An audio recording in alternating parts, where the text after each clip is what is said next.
wonder-working power in the precious... Incredible as they seem, are not the results of mass hysteria.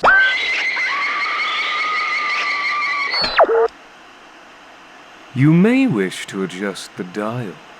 You are currently tuned into the wrong station.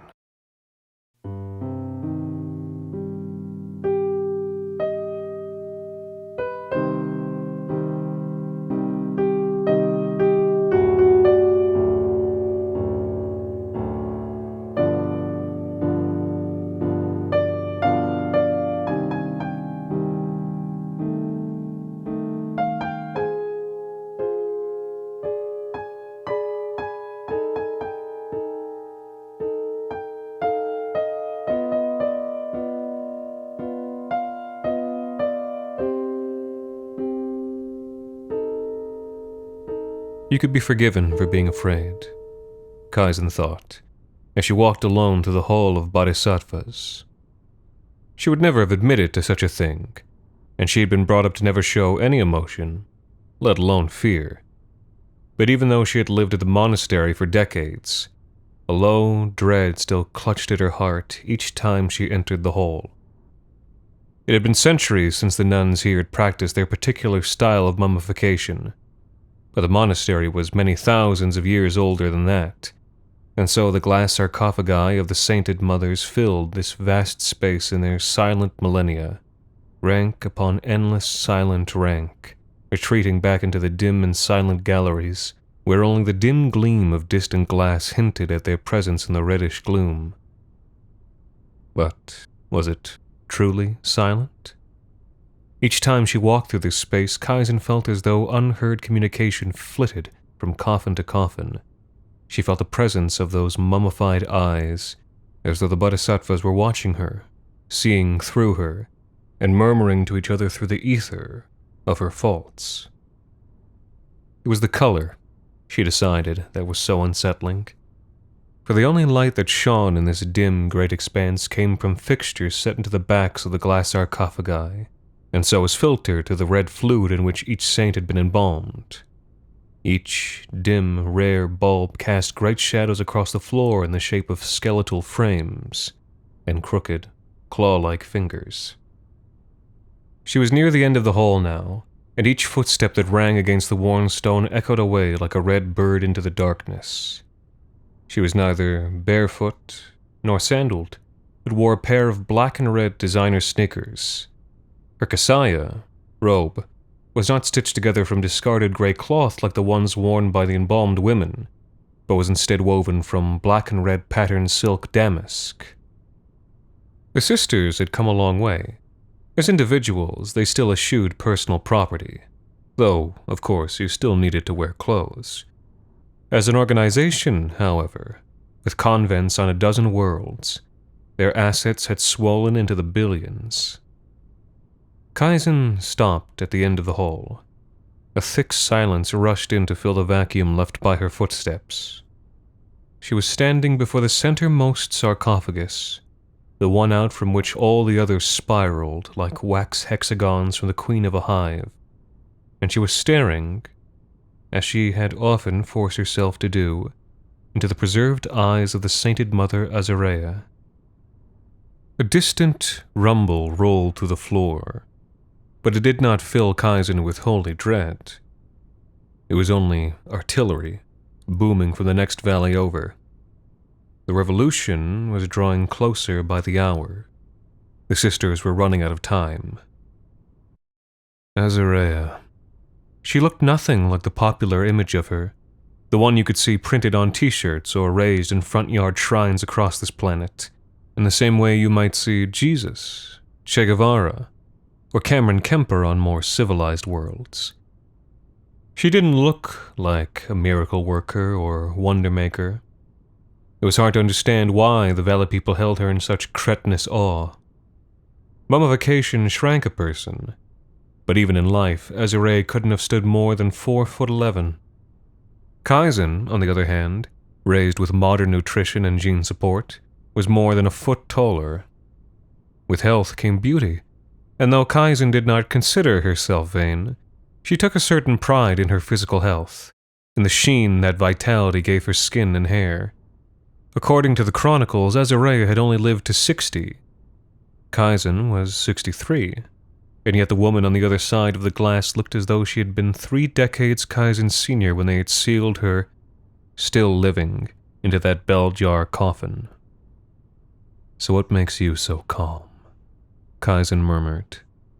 Even speaking softly, her voice rustled back at her from among the distant dead saints. "Look at you. You're nothing. A bald, ugly little woman, old before your time. So what makes you so special?" But the woman in the jar said nothing. Another distant rumble rolled through the silence. Artillery. Where on earths had they dug that up? Or was it jury-rigged out of industrial piping and cargo drums? This planet was an embarrassing backwater with a tin-pot regime. She wondered if the people who came to plunder the monastery would be armed with rifles or pointed sticks. "Kaisen!" A voice from behind her, hushed but still loud among the silent, mummified mothers. Sorella was a nervous presence at the entrance of the hall, glancing back through the ancient double doors as she swung them shut behind her. "Well?" said Kaisen. "What did Mother Jonah have to say?" But Kaisen was sure she knew the answer already. The current mother was a tiresome throwback. She lacked imagination and daring. She would never go along with Kaisen's plan. Sorella shook her head as she scurried across the floor, crossing and uncrossing her arms and shooting furtive glances up at the mummies on either side. "It's a no, Kaisen," she whimpered. "Mother Jonah says it's a bad idea. Worse, blasphemous." Kaisen sighed and leaned back against Azariah's sarcophagus, ignoring the small, irrational part of her brain that imagined the thing inside would try and pull her through the glass. "Yes, I thought that might be her answer." "Do it anyway." Sorella's eyes widened. "But the mother said, Mother Jonah is not immune to the deceptions of this world. Not yet. She is human and fallible, and she is wrong this time. I'll talk to her. In the meantime, begin setting up. Tell the sisters in the infirmary that the Reverend Mother needs them to start hooking up the machine." But Sorella hesitated. She was wearing a look that Kaisen had seen from members of the servant class before, a wide-eyed, paralyzed look, like prey. Poor Sorella. Kaisen sighed and pulled the smaller woman into an embrace. Sorella flinched, but did not try and escape. "Poor Sorella," Kaisen murmured into her scalp. The embrace was gentle, but with an implied menace. Sorella was a fragile woman, born into poverty with no gene correctives, and a touch of childhood rickets. Kaisen could have crushed her like a songbird. "So much knowledge inside that big skull of yours. So little courage. So little will inside that heart. Little bird, tell me, who is it that got their family's doctor to look after your brother when he got sick?" "I don't," Sorella began, but Kaisen squeezed her close, squeezed the air out of her answer, and talked over her. "And who paid the bills, Sorella?" "I've taken care of you, little bird. You know I have your best interests at heart. So just do this one thing for me. I promise you it's for the best, and I promise you you won't get in trouble. Okay?" Sorella held out for a moment longer, but in the end she wasn't strong enough to resist. All right, she said, tapping Kaisen's shoulder. "You're right. I'll do what you ask." "Don't do it for me, little bird," said Kaisen, releasing her from the squeeze to hold her at arm's length. "Do it for you. Okay?" Sorella nodded, though she was blinking back tears, and when Kaisen let her go, she scuttled back to the doors and squeezed through, her footsteps skittering down to the infirmary. Artillery boomed as if in response. It had to be closer now, Kaisen thought she could see its shockwave rippling through the jars of sainted honey. Not much time left, and so much more action to be taken. She sighed, and as she strode for the door, she imagined she could feel the slow judgment of 10,000 dead eyes dripping down on her, smothering and thick. "Who are you to judge?" she hissed. Her voice slithered back to her from the dry red darkness. "You all jumped off the wheel, but some of us still have to ride it." The bodies did not respond. They merely hung silent in their glass cases, suspended like dry jellyfish in a coagulating sea, and her only answer came from the mindless, wandering repetitions of her echo.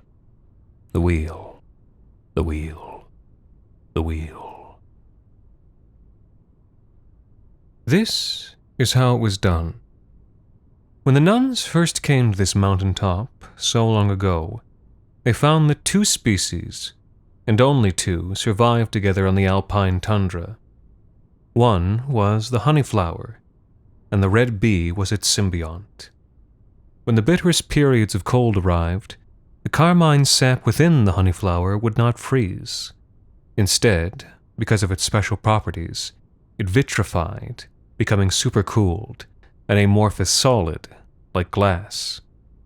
Because no ice crystals formed, the cell walls of the plant were never ruptured by their expanding, jagged edges, and so when the weather warmed again, the honeyflower could return to life. Likewise, when the thick-furred mountain bees brewed crimson honey from this flower, their mellified larvae would survive, and thaw, and quickly breed to pollinate the honeyflower again.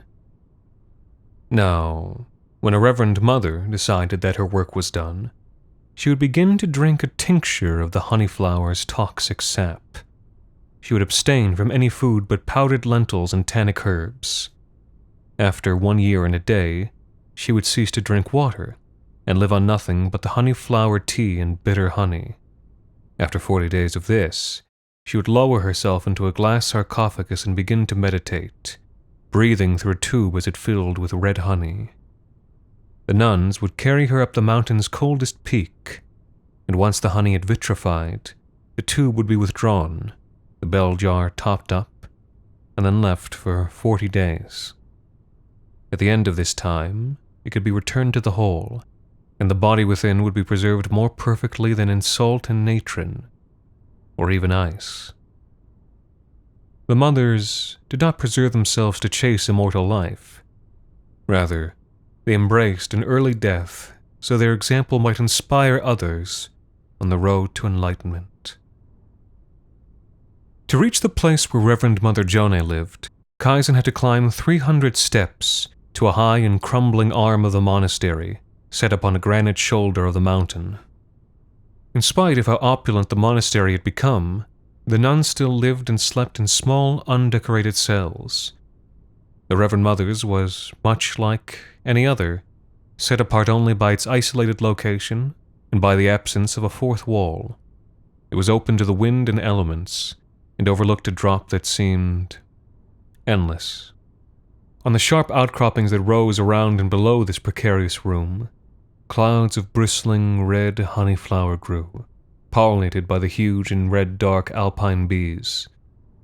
Both plant and insect matched the blood-red sunset, tinted by the smoke of the burning cities on the plain below. "Kaisen," said Mother Jone. She was standing by the precipice, and did not turn to look as Kaisen entered the room. "I expected you to come." "I've ordered Sorella to go ahead with my plan," Kaisen said. "We're going to wake them up." "Poor Sorella," said the mother. "She always was your creature, wasn't she?" Jone turned at last. She was not much older than Kaisen, but like her counterparts in the glass coffin, she seemed quite ancient. It was one of the many things that Kaisen hated about her. "Kaisen," she said. "Kaisen, you're dealing with powers you do not understand. You need to stop. I'm dealing with powers that could save us, Jone." Kaisen threw herself into a hard chair in the corner and put her feet up on the Reverend Mother's bed. You think the revolution will just leave us be? We're too rich a target. They will not kill harmless old women. So you just let them plunder us. Everything we've worked for, gone. Every scrap of gold and silver, every reliquary. We'd be beggars, paupers. Unless we do something. Something monstrous, Kaisen. This monastery has survived 8,000 years. It's been plundered before, it will be again. That's just the nature of the wheel, and it's not what matters. Kaisen made a disgusted noise. The Bodhisattvas have the power to protect us, Jone. They can go back to sleep when the monastery is safe. Nothing in this world is safe, Kaisen. Do not end their liberation. They will not thank you for it. Kaisen took her feet down from the bed and leaned forward, baring her teeth. Haven't you been listening? It's already happening. It's done. Then why are you here? Kaisen stood. Red flowers glowed outside, the color of the red sunset, each one shining like the glass jar of a mummified nun. There was a moment of silence as Jone realized what Kaisen had come here to do. It only took a moment for Kaisen to cross the room and shove her into empty space. The old woman did not try to resist it. It would have been futile. But her dark eyes held onto Kaisen's, unwavering as she fell, red and dark between red-blossomed terraces of rock and empty vastnesses below. She did not cry out. She plummeted silently, as if drifting down through red honey. And then she vanished into the mists and shadows below, which were stained by the red sugar of twilight. It was Sorella, poor, weak, brilliant Sorella, with her past life as an indentured researcher in the laboratories owned by Kaisen's family, who had discovered a way to reverse the process. If in springtime both flower and bee returned from their saccharine comas, perhaps it was possible to return the Bodhisattvas as well. It takes blood, she had said, all those months ago, showing Kaisen the rock marmot she had shepherded through death and back to simulated life. All the tissues are perfectly preserved in the honey lacquer. If you pump in oxygenated blood pumping out the lacquer, then the brain can wake up and the heart can be restarted. It should have been miraculous, sublime. But even Kaisen, who considered herself iron-livered, found some inward part of her appalled by the spectacle. The marmot, hairless, desiccated, lurched and staggered across the stainless steel workbench, slipping in a slurry of mingled blood, honey, and meconium, stumbling over the soiled IV tubes it had torn out of its own flesh. The creature was making a pitiable noise, halfway between a bleat and a howl, a sound of pure animal fear and anguish. Why is it behaving like this? Kaisen had said. She was pleased to hear no tinge of horror in her own voice. Not all sections of the brain seem to be working properly, Sorella had said. I don't know if it's damage or if they just need time or... It doesn't matter. Kaisen had cut her off, as the ruined marmot began to gnaw and slurp at the IV tube that had previously pumped blood into its body. All that matters is that we can use them. As night deepened, the distant thud of artillery did not die away, but crept nearer as the rebels gained momentum and shattered government resistance in the mountain passes. Many of the sisters had fled already, but not Kaisen. Kaisen did not run. People ran from her. How much longer? She snapped.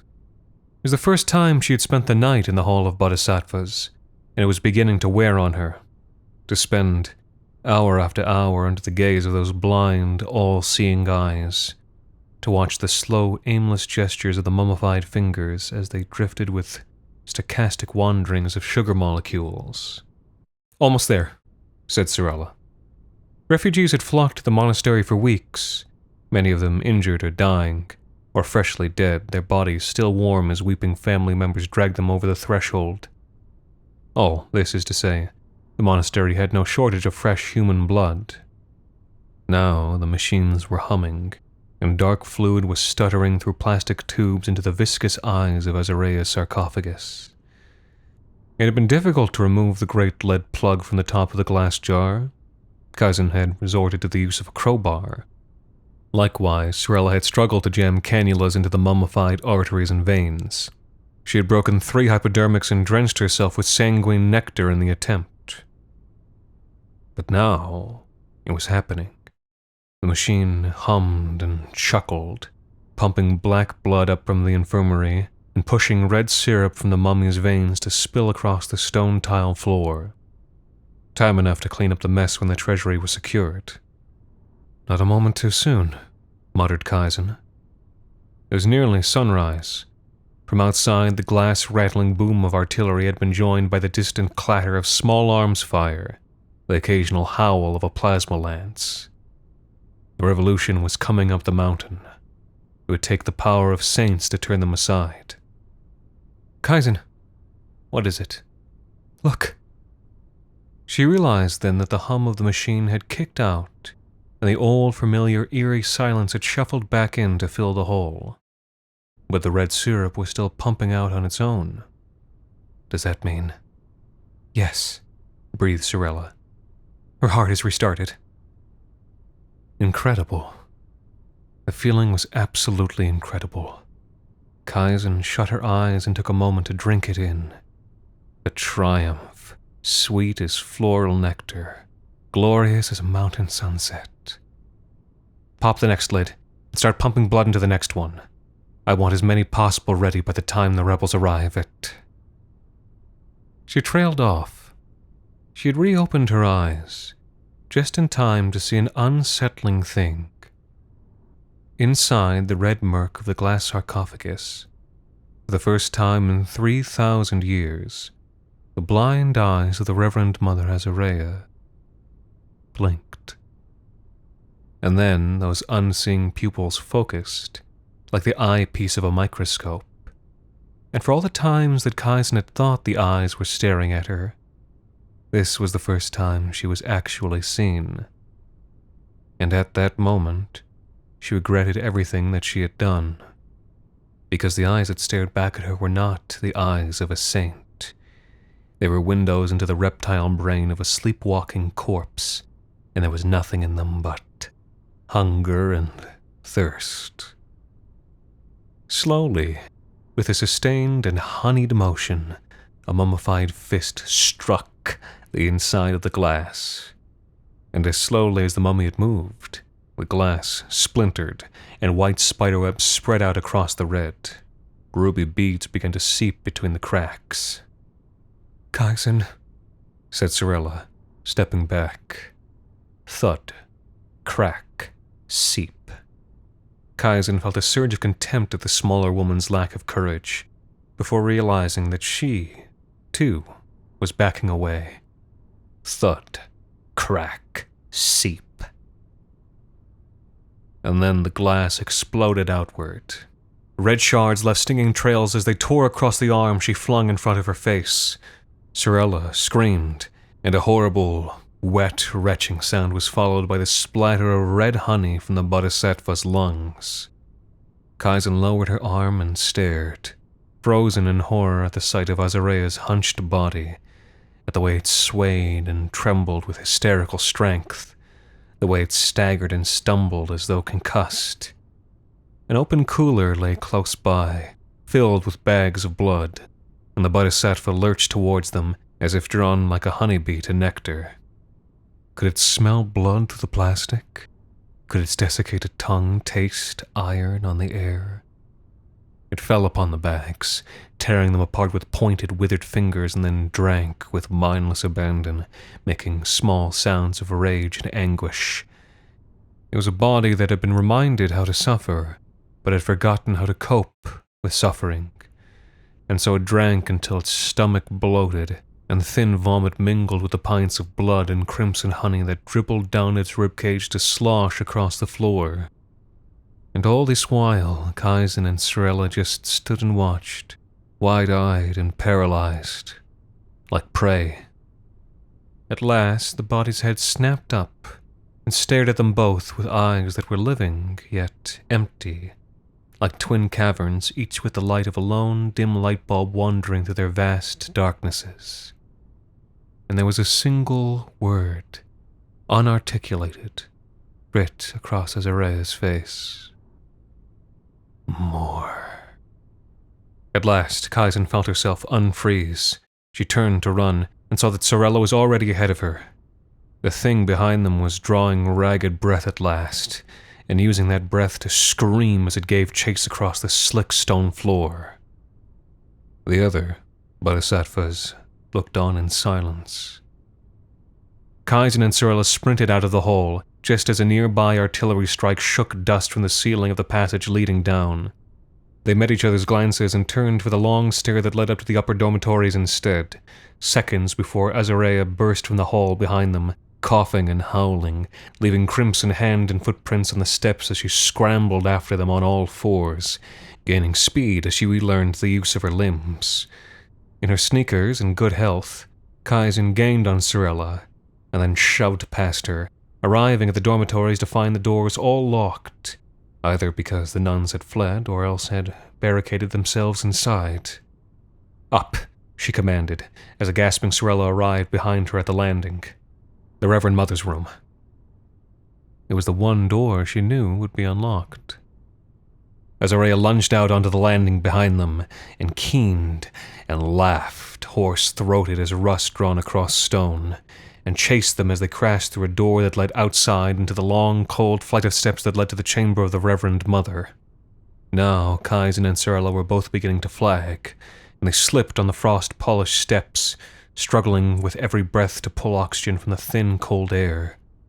Behind them, red-slathered Azarea only gained in speed, and her wet panting drew closer by the second.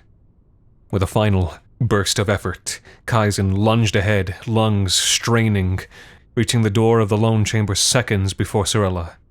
Kaisen, wait! But Kaisen slammed and locked the door behind her, throwing her weight back against it, and leaving Sorella to pound with her fists and beg on the other side. Kaisen shut her eyes and said nothing. A second later, another impact came, and then the shriek, the gasp, and the ripping noise, that inarticulable sound of fingernails ripping through a human neck. And then there were wet sounds that lasted for a very long time.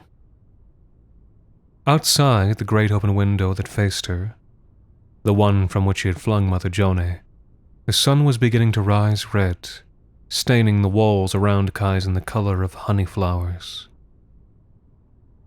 And after some time, a polite knock came at the door. Kaisen squeezed her eyes shut again and tried not to breathe.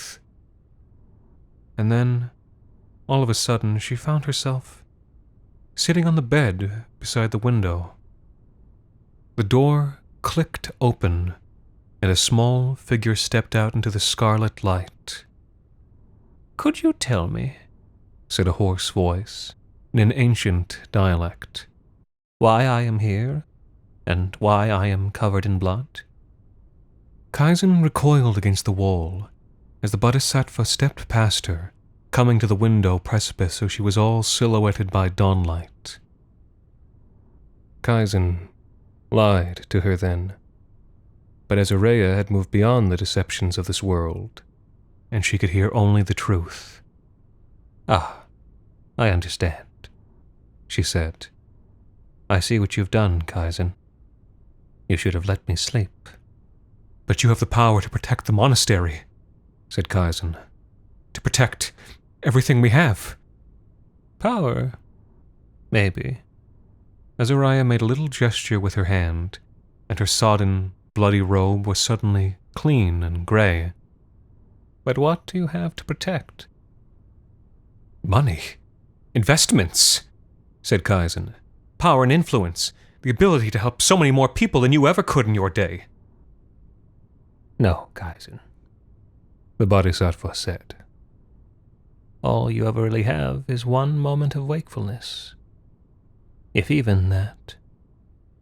And then a cloud of broken glass and red mist thundered through the open door like hurricane debris, and Kaisen shielded her face with her arms. And when she raised her head again, she saw that the glass sarcophagus had reassembled itself, facing the rising sun, and that Azalea was floating once again in silent meditation, forever preserved in red honey. For a long time, Kaisen sat, watching the sun rise through Azalea's crimson glass. And after that, she walked downhill, ignoring Sorella's torn and ruined body, ignoring the empty, blood-soaked hall and the bruised-eyed sisters who still toiled in the infirmary, struggling against the endless tide of torn and ruined human forms.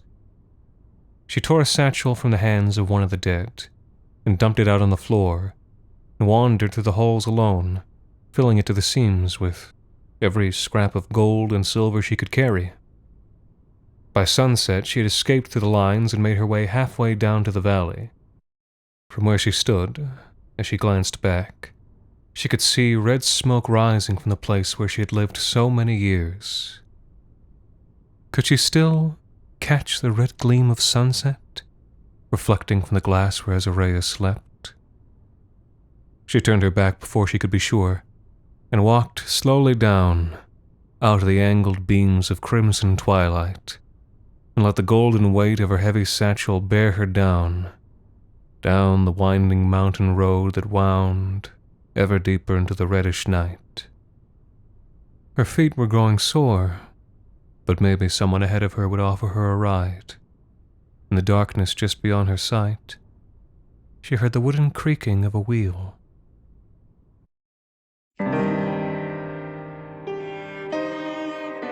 This week's episode, Red Bodhisattva, was written by Alexander Saxton and performed by Anthony Botello.